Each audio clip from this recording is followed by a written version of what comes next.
Alrighty, we are hanging out along the swale here on the west side of the property.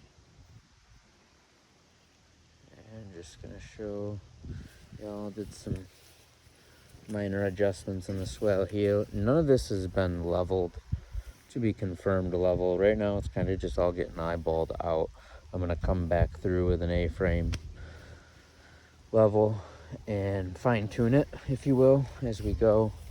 Had Nanking cherries planted here between, these are dead ash that were existing. They were already dead. They're dying due to the emerald ash borer, and have become dead. And last year Nanking cherry were planted on this little island. My chickens absolutely destroyed them. I left, the only one left in I thought might come back is right there.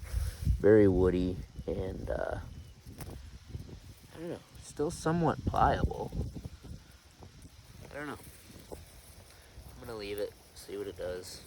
I don't know. It doesn't seem like the branches are completely dead, but we'll see if it does anything throughout the season or into next. But if not, next spring we'll be replanting this after I take these ash out. Just get them out of my way with 3 Nanking cherry. But what we did the other day I want to show you is some black currant. Just haphazardly wrapped some extra fence I had around them. There's not a piece here in the middle, but I'm hoping that the chickens are deterred enough by this so they don't kill them like they did the Nankings. Might be too much spacing, but they got about 4 foot on center between the outer 2 off this center one, and they're about 2 foot, or maybe it is 26 or 28 inches, maybe a little more than 2 foot, off the top edge of the swale. And it's all pitching this way, so water sheets off the land this way into the swale and is soaking into this side. So something fun we're trying. We've been also, I gotta obviously redo all this, where I made it a much mellower angle, making it mellow enough to mow the sides of it and to resist erosion. But this is some cover cropping that we did earlier in the year when it was cut out. Lots of clover. We have perennial and annual clover in there. Triticale, and goodness me, I can't remember the other one right now. Perennial ryegrass. So just working on kind of our own high quality, what could be pasture grass if we're running the chickens on it, or even using it as a mulch product. The clover is going to be awesome if we're just, as we're mowing it, dumping it on beds as a haphazard mulch. Doesn't work the best. It works great for weed suppression, but it also intensifies weed pressure in the months that follow due to all the seed in it. But we did all that. You know what I want to show you over here before? Not only just how well, especially the clover, came in with this cover cropping. Quite exciting. Is that also, the swale doesn't end here. Well, it does for now. We've got a lot of roots to hack out. But just mellowed everything out coming into it all the way around, even though it's going to extend and terminate just before the left side of that apple down there. And more stuff will be planted here and throughout, and that's what I refer to, even though it's a bump in the landscape, as Hazel Hill. Row of hazelnuts there around the outside. But I terminated the swale very smooth, equally as smooth of grading as what we have on either side again, to be able to make it easy to maintain and mow, which makes it worthwhile to cover crop. We can run the chickens in here, but then in the dry part of the year, usually as a thoroughfare to a lot of these beds and stuff like that, where we can get to our croppings with wheelbarrows of wood chips and compost and other things. So wild plum, that's doing excellent here. Got her all wood chipped under, and then recently I put this big old thyme plant that I probably could have divided up, but just didn't have the time or the care really to do. And just put it in here. Maybe I'll divide it up throughout this bed in the future. But I put in a bunch of Michigan black huckleberries as well. They were up front in some haphazard bed that was poorly established and whatnot. So I got 1, 2, 3, 4 of them wrapping around this little plum. Some ordinary chives there underneath that were planted, I think, 2 years ago now when the plum was planted.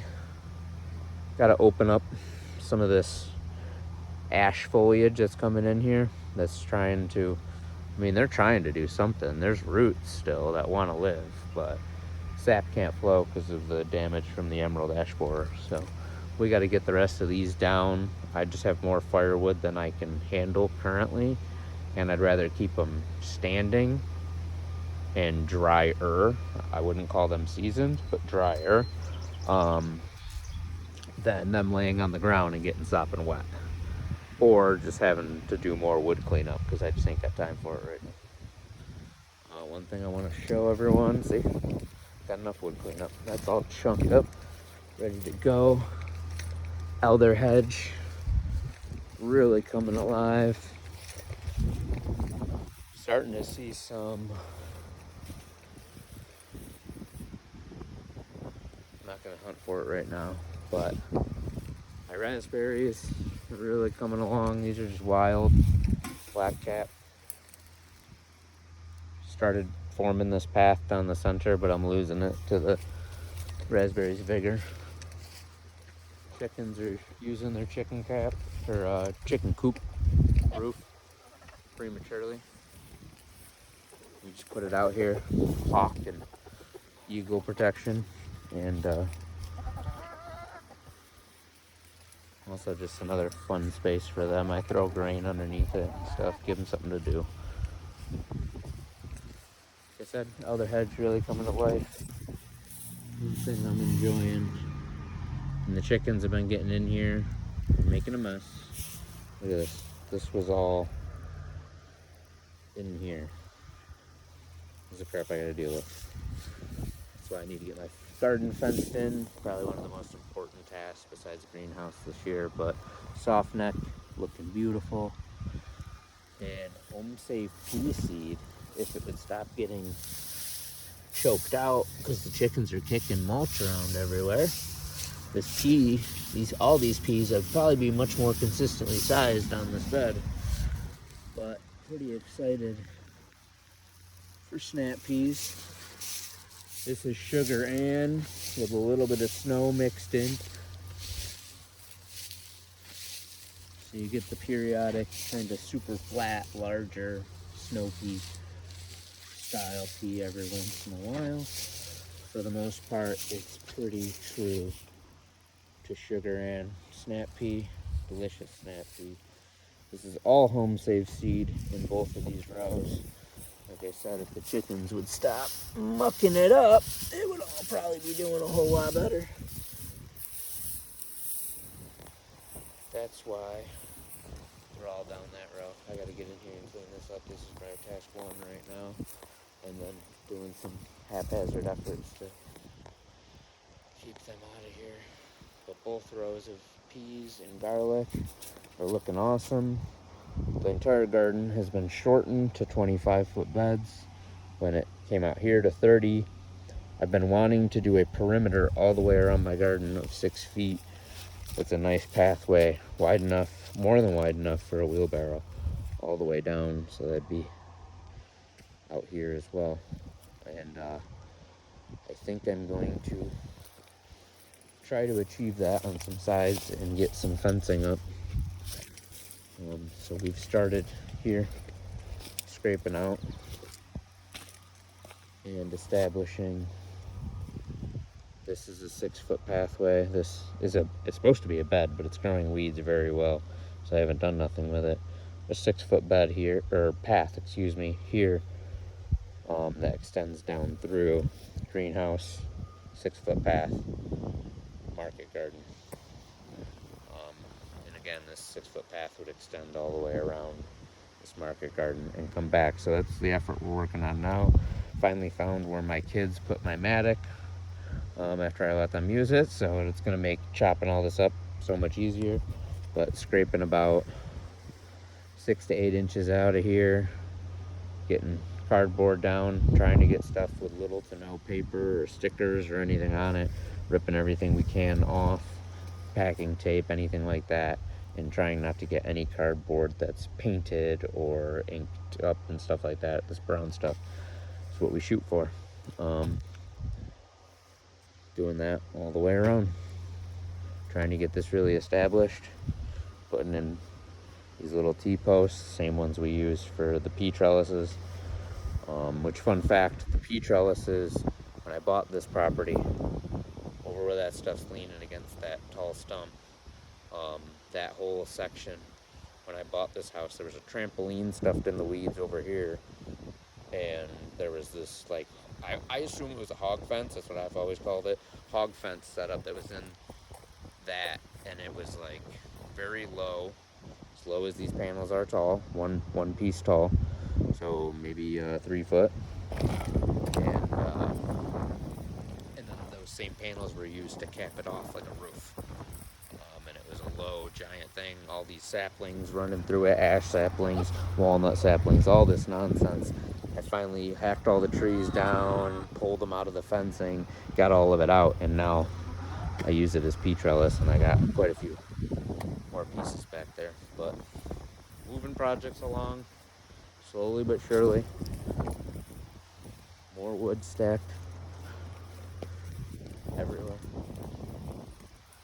The saw just got some more love. I gotta do a video on that. But show you up here, the farmers have worked the field, which I don't blame them. Not complaining, I'm just stating. But I got a little bit more cut up here and stuff, but not a whole lot. But I put a good dent into it because there was a lot of wood here, and it's gonna be a little harder to get the rest out, but still gonna do it. Making good progress here. Let's see real quick before I sign off here. Let's see. I should be mowing all this.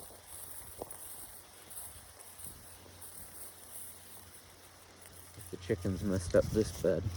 I added some thyme too, which is extra miserable.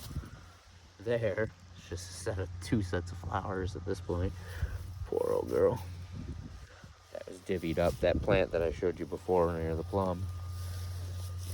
And pawpaw's leafing out. Excited to see that. Gotta make a haphazard cage around this. Got the Chicago fig, the pawpaw, and now some thyme in here. Might try to do a ring of thyme around this side. See how that goes.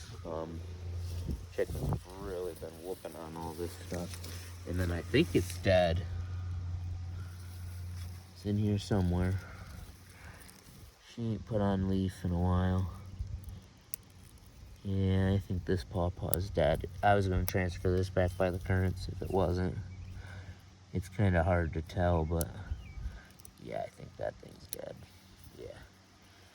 Well, no, there's some green life in there, but I should have left it down below. I don't know. Maybe I'll transplant it in the middle of all them walnuts and see what it does. Pawpaws, I'm surprised this one's still holding leaf. Being out here in direct sun like this. I'm shading it right now, but that's how she sits without me around her. Pawpaw's like a dense shade. This one tends to be a little happier in here. But I gotta get this bed cleaned up and get this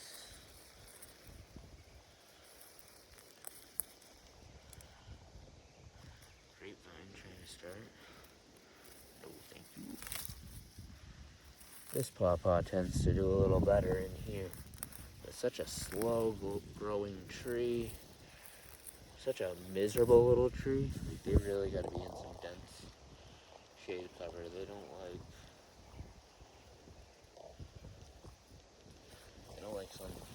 You can actually get like almost like sunburn in their bark up until age 7. It really takes them a long time to establish, but we're trying. this one's gone too long. Wild elderberry is taking root in here. That was by a cutting we took. Having fun. See ya.